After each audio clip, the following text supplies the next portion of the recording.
Hello and welcome back to a new episode of Halfway with Hathaway. George Hathaway here. So sorry I missed you guys last week. Yes, life has been busy, super crazy. So that's why I didn't have an episode last week, and I'm very sorry to all my fans. I know you guys really wanted to hear what I had to say, but I thought I'd just kind of combine these 2 weeks episode for episode 14 here. And there's a lot to unpack. I have a lot that I want to talk about. First, the Super Bowl, Chiefs won, as we know, 25-22. Mahomes wins 3 Super Bowls in 6 years. Just remember, though, Tom Brady did beat him twice at 40 years old and more. So think about that when you want to talk about the GOAT. Patrick Mahomes said it himself. He goes, Brady has my number at the end of the day. Damn right he does. And one of those times being the Super Bowl, too. Now, should the 49ers have taken the ball in overtime? That's the real question everybody, I think, has been asking. Defense was tired, so it seemed right for them to,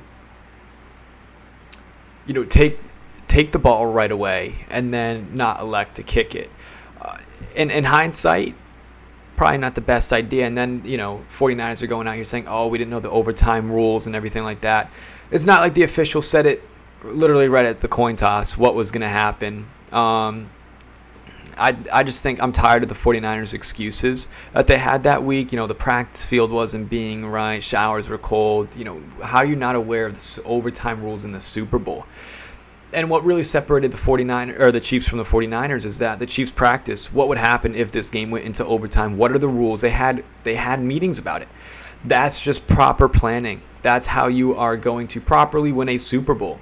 Hence why the Chiefs won the Super Bowl.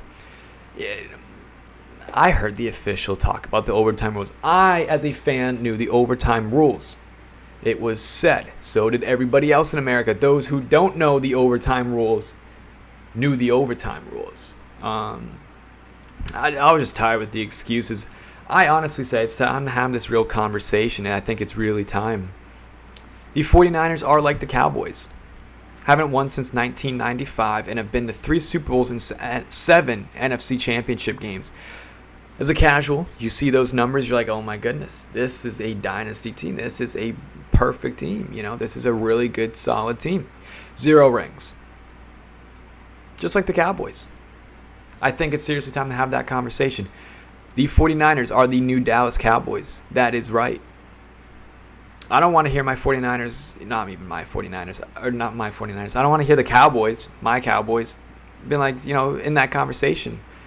Every year, the same delusional Cowboys fans. We're going to the Super Bowl. They don't make it. They lose in the wild card. They lose in the divisional round. And then, boom.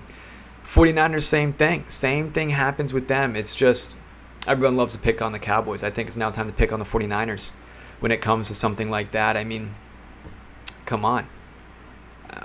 I'm right. Let's be honest. I'm just the one saying it. But yeah, no.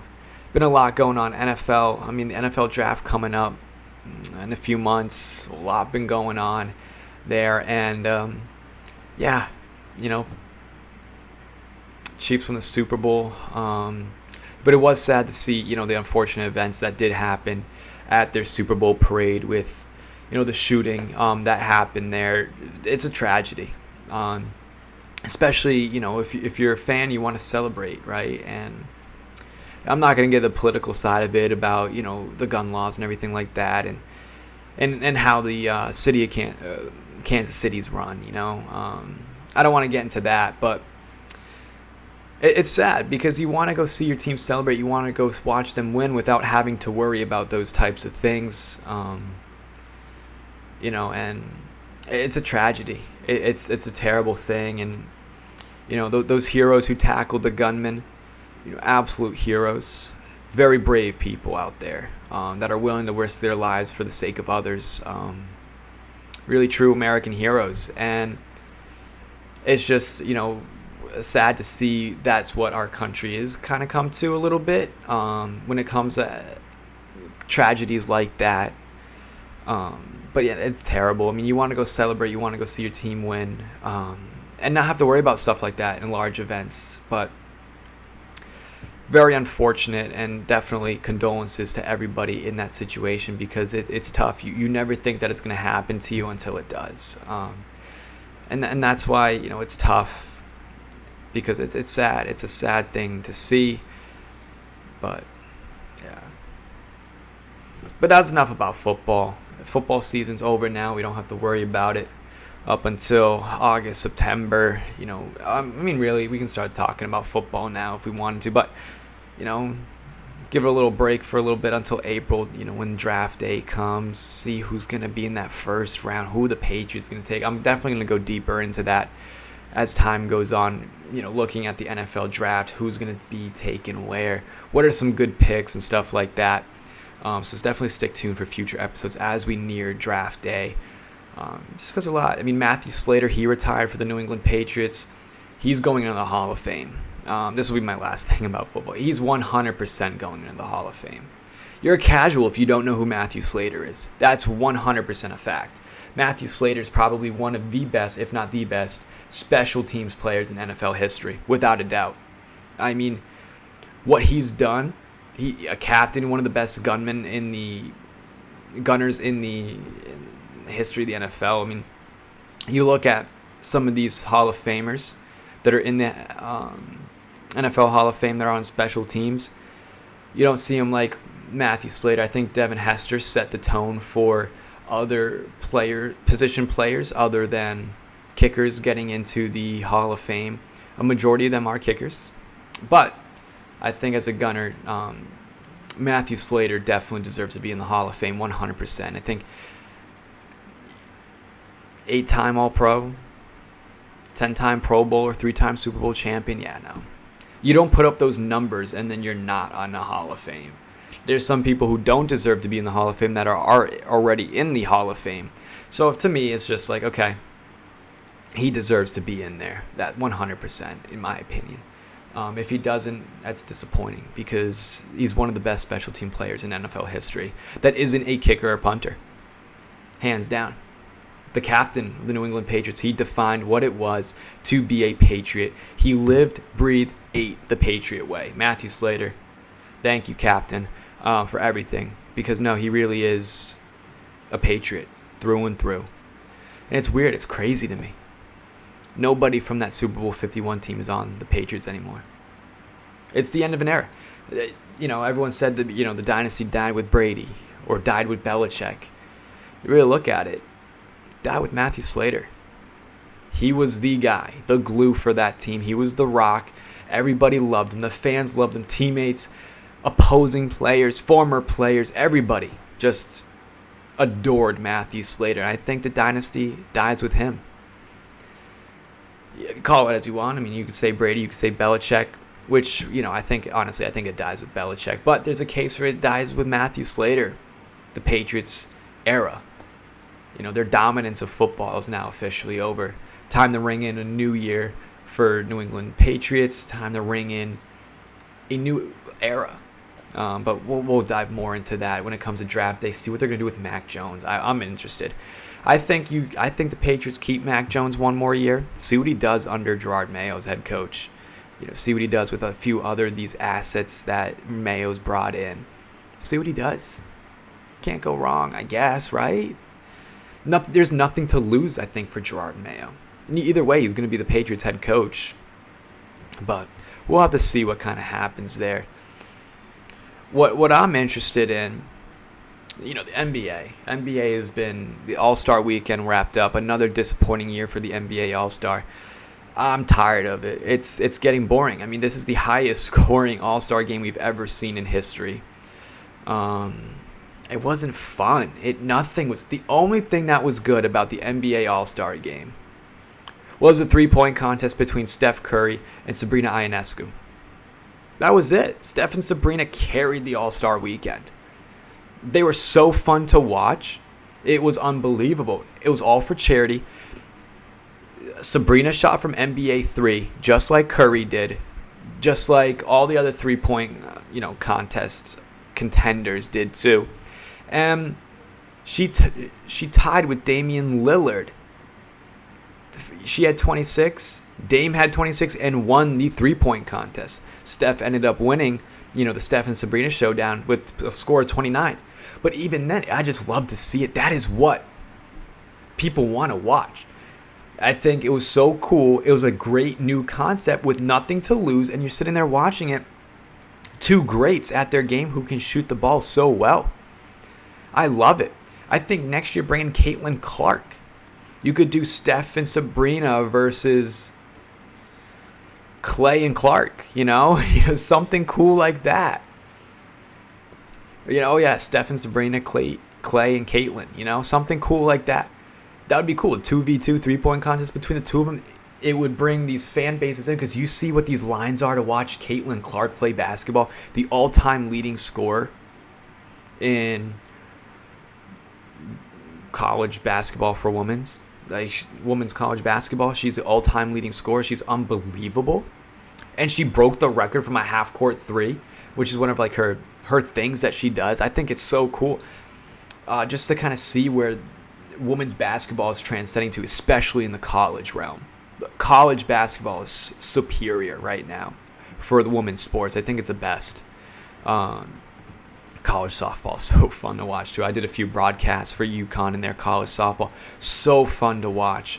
But yeah, no, college basketball and women's, it's unbelievable. I love it. And Paige is coming back another year for UConn. That was unbelievable on her senior night. She goes, this is going to be my last senior night. Place erupted. So hopefully they can win one with her. They deserve to win one with her because they need to. Paige is probably one of the best, college players when healthy, besides Caitlin Clark, I think. I'm not a big fan of Angel Reese, but she's good though. I'm not a fan. But yeah, no, NBA All-Star's boring, terrible. You have to scrap it at some point. You have to be Adam Silver and sit here and be like, listen, nobody tries, nobody cares. You see the skills contest? Scotty Barnes was throwing it behind his head and airballing. Scotty Barnes is a different creature of his own, don't get me wrong. But nobody tried. I mean, Luka and Jokic were joking around with each other the entire time. I mean, those two are going to be on a team one day. They have to be. And Jokic said it himself. He goes, I'm not leaving Denver, but Luka, if he's unhappy with Dallas, he'll come to me. They're winning like the next 5 championships if that happens. But yeah, you have stuff like that where they don't care. These players don't care at all. There's no defense being played. The offense is half-assed. Don't get me wrong. It is. I mean, everyone's just throwing up threes or just dunking and nobody's trying. And that's why these teams, it's 200 to 188. Stuff like that. It's just unbelievable. You have to be Adam Silver and you got to be like, listen, something's got to give. You have to incentivize these players. Money's not going to do it. These guys are already multimillionaires. Some of these are making, supermax contracts with $500 million, $400 million. Like, come on. Like, an extra $2 million to LeBron is just like, all right. He's a billionaire as it is. He doesn't care. So I think you have to go the baseball route because baseball probably has the best All-Star weekend. Home run derby, celebrity All-Star games, the actual All-Star game, which is so fun to watch because they're having fun, but they're competing for home field advantage in the World Series, hoping that their team is going to make it to have home field advantage. So instead of the number 1 seed or the team with a better record in the NBA having home court advantage, you're going to be like, okay, cool. This year the West gets it. Or, well, in this case, the East gets it, right? They won the All-Star game, so the East gets home court advantage. Whatever team makes it out of the East, could be Celtics, Bucks, Miami, who knows, right? Probably the Celtics. They'll get home court advantage. Even if the Nuggets or I'm trying to think of other good teams up there. Pelicans. I'm going to get clowned for that one now. No, teams like the Timberwolves with the number 1, record. Clippers, even if they had a better record than the Celtics would still get home court advantage. I think that is an incentive for these players to be like, okay, I want home court advantage when my team goes to the NBA Finals. At All-Star break when we're sitting here, I'm thinking, okay, we're going to make it to the finals. I want home court advantage. And then that's how it's going to be played out. That should be how to do it because then you're giving yourself an advantage if you do that. But what do I know? I mean, NBA All-Star, it really needs to it needs to change, because this isn't fun. This isn't entertaining. This isn't what fans are paying $500 for nosebleeds experiences to sit here and watch nothing. You could watch a high school game that is more entertaining than the NBA All-Star game, and trust me, I've seen a few because I've covered them. But yeah, no, it's literally like, come on. You are getting paid to go out here and do this, and you're not even trying. I wish I could get paid and not try at my job. Simple as that. I think the stuff needs to change for NBA All-Star Weekend. It's not fun. The Rising Stars Challenge, when you have the World versus USA, or what is it now? It's like G League versus NBA, and the G League beats NBA players. Come on. You're in the NBA for a reason. These guys are fighting for roster spots that you have. These NBA players don't care. Don't get me started with the dunk contest. That was terrible to watch. Jaylen Brown should never step foot in a dunk contest ever again.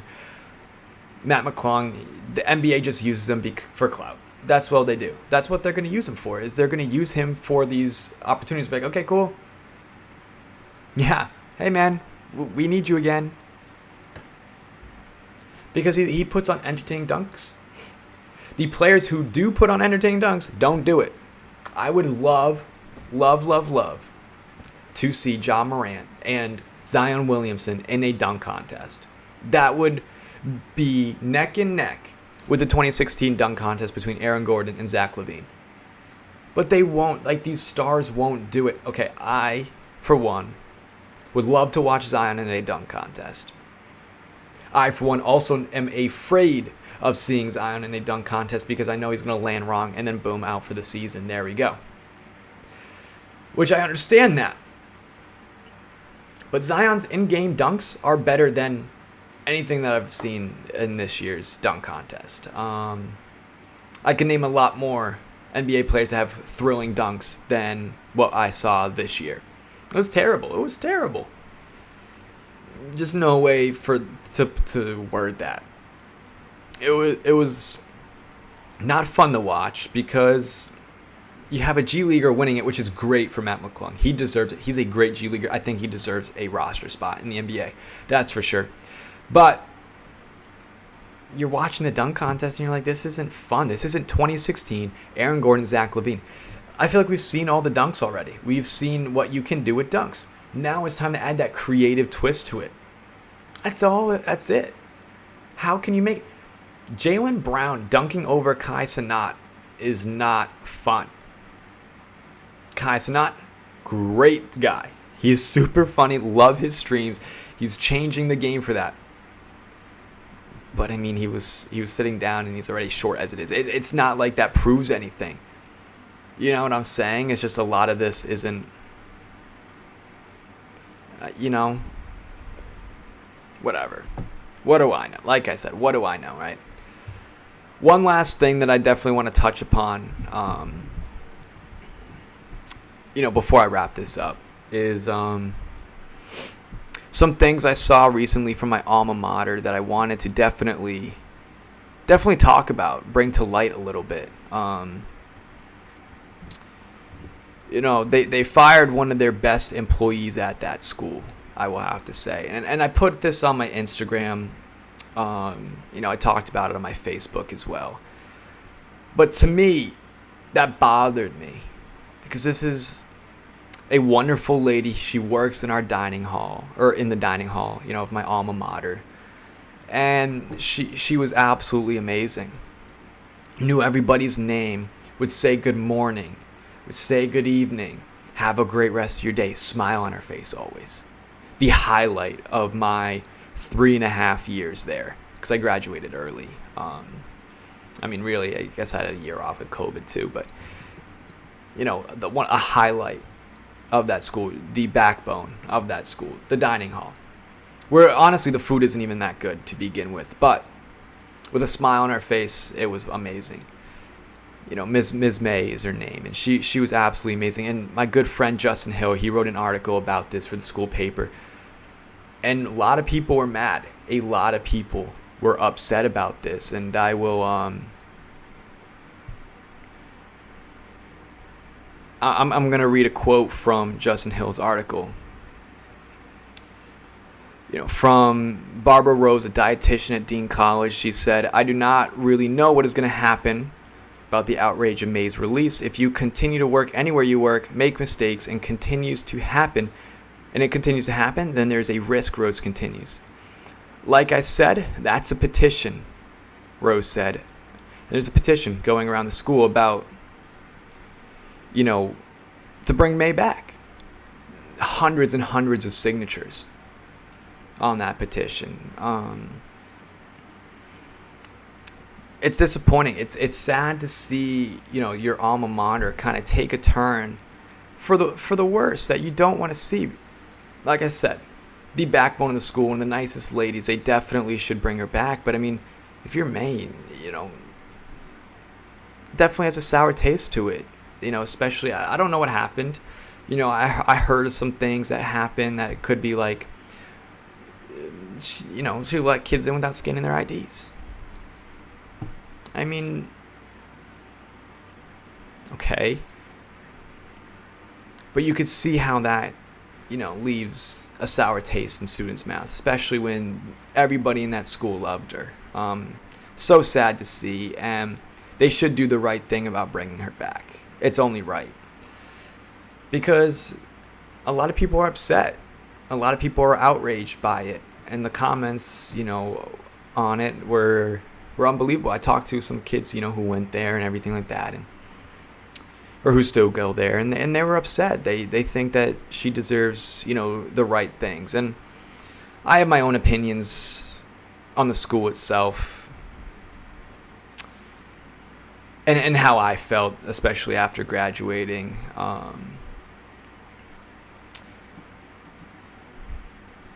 But yeah, not the biggest fan anymore. So it proves it, But they say it's the dean difference, but is the difference always for the better? It doesn't look that way.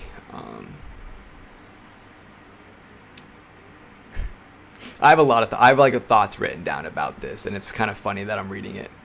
But yeah.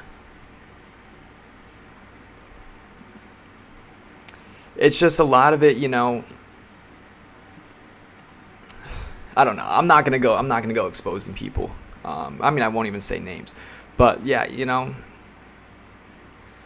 the school, they definitely took advantage of a lot of things that I did. I went to March Madness for the first year. Now the school does it every year. However, I found out where to get these credentials from, who. I emailed them, got them myself, went there myself, did it all myself. Now it's just all like handouts, right? They don't remember who did it, who walked, so they could all run. And a lot of times, especially when it comes to a lot of things that they do, it's very political. And it depends on who you are. Listen, I was used for a lot of articles written, talked about a lot, but that's all stuff I did on my own. And they wanted me to write about, and talk about how the professors did it all, how they helped me. But in reality, I did it all myself, and I advocated for myself. But it's a business at the end of the day, right? That's what colleges are. It's all a business. It's all about how to bring in the money, right? Yeah, like I said, it can get political, I always wonder if I didn't graduate early, what would have happened? There's this award ceremony called the Deanies. And I was set to host it because I was president of the club. I graduated early, handed it off to my predecessor. We talk about how we're both going to be hosting this event, A lot of written proof about it as well. Week before, hey, you still coming? Yeah, no, can't wait to host it with you. Oh, about that, you're not. So I'm not hosting anymore. I go. I don't host it. Not funny. I had a lot of great things. It was an okay event. It wasn't what it used to be. I go there expecting, I did a lot. I was a president. I expected to be welcomed, right? None of that. I had a nice table in the back corner. Just pushed off. But no, it's all right, though. Definitely doing a lot better. But yeah, no. The dean difference. What can you say, right? I digress. Could go a lot deeper. Maybe if they do another wrong thing, I'll dive more into it, I guess. More into the program and stuff. But that's just a little bit of tip of the iceberg. But no, I'm sorry again about last week. Life gets in the way. Like, it got busy. But yeah, no. Hopefully Dean does the right thing. So I was pissed when I saw that they fired one of my favorite employee in that entire school. Favorite faculty member in that school, Miss May. I was upset. Outraged by it. I mean, put it on Facebook of how upset I was. But like I said, great article from Justin Hill. He covered it beautifully. Good friend of mine. But that'll wrap things up on this week's episode of Halfway with Hathaway. Thank you so much for tuning in. Make sure to like, comment, subscribe on the YouTube. Give us a follow and that 5-star rating wherever you listen for the podcast. So I'll make sure to see you guys next time. Have a great week.